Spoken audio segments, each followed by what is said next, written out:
নমস্কার পাবলিক, আমি শুভ। আমি নিউটাউন বুকেটে চায়ের দোকান চালাই। আজকে সবার পাশে চলে এলাম বেকরির দোকানে। ওখান থেকে কিছু মাল কেনা কমপ্লিট হয়ে গেলে সিধা চলে গেলাম পাইকারি দোকানের উদ্দেশ্যে। গিয়ে দেখি আনসার কাকা টাকা গুনছে বসে বসে। কাকার বললাম কিছু টাকা ধার দাও না।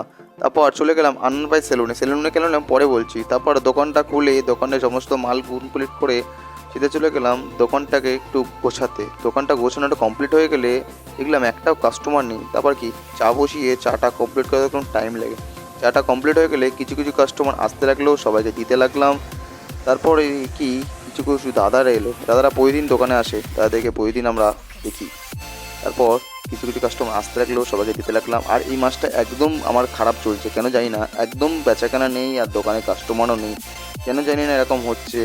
তাও কি দোকানদারি তো করতেই হবে, তোমাদের আশীর্বাদে মোটামুটি ঠিকঠাক চলেই যাচ্ছে।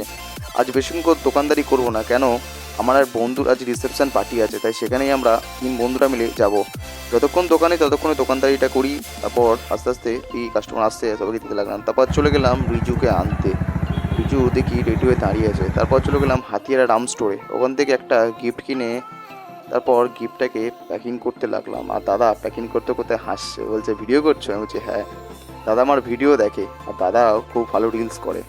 তারপর দেখলাম দিদীপ চলে এসছে। দিদীপকে নেওয়া হয়ে গেলে তিন বন্ধু মিলে চলে গেলাম রিসেপশন পার্টিতে। গিয়ে দেখলাম ভাই দেখি শালিদের সাথে ছবি তুলছে। তারপর ভাই দেখি কিছু একটা বলতে চাইছে। তারপর আমরাও ছবি টবি তুলে সেটা বেরিয়ে গেলাম বাইরের দিকে। ওখান থেকে চা কফি খেয়ে সিধা চলে গেলাম ডান্সের দিকে। দেখি সবাই ডান্স করছে, তারপর ওরা ডান্স করুক আর আমরা তিন মুক্তি মিলে খেতে চললাম। গিয়ে দেখি সবাই চলে গেছে, আমরাই সবার লাস্টে। তাও কি 4-5 বন্ধু মিলে খেতে বসে পড়লাম। খাওয়া দাওয়া কমপ্লিট হয়ে গেলে সেটা বাড়ি চলে এলাম। সবাই ভালো থেকো, সুস্থ থেকো, দেখা হচ্ছে পরের মিনি ব্লগে। টাটা।